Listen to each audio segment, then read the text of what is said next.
Hello everyone, welcome to my channel. Actually हा video मी काल पोस्ट केलेला आणि I don't know YouTube haven't accepted my video आणि कॉपीराईट दाखवत होतं. सो परत मला डिलीट करायला लागला. So I have again did the edition part and now it is like ready to post. So हे आज मी रेसिपी बनवते ते आहे Mangalorean kori roti with sukka chicken and gravy.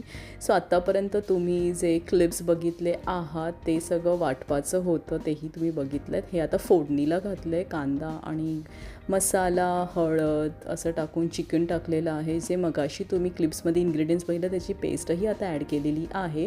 So ते सुक्का चिकनचं तर रेसिपी झाले. आता हे करीचं मी प्रिपरेशन करते. हे सगळं परत पातळ असं वाटप करून घ्यायचं आहे. ही जी ग्रेव्ही ती अगदी पातळच ठेवायची, कारण कोरी रोटी ही एकदम ड्राय असते. सो त्याच्यासाठी तर हा रस्सा आपल्याला अगदी पातळ करून घ्यायचा आहे. सो तेलात फोडणी टाकलेली आहे. कढीपत्ता, राई, हळद, चिकन आणि सगळं परतून घेतलेलं आहे. मीठही टाकलेलं आहे. आता ती ग्रेव्ही जी सेकंड ग्रेव्ही आपण करून घेतली पातळ ती टाकलेली आहे. हे जे आहे ते सुक्का चिकनचं वरतून आपण फोडणी द्यायची आहे.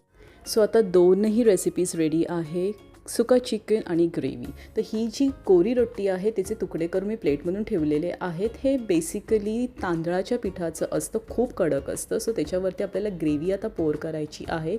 सी टू इट हे सगळं कवर झालं पाहिजे. So finally this combination of Mangalorean style kori roti, sukka chicken and gravy is ready to eat.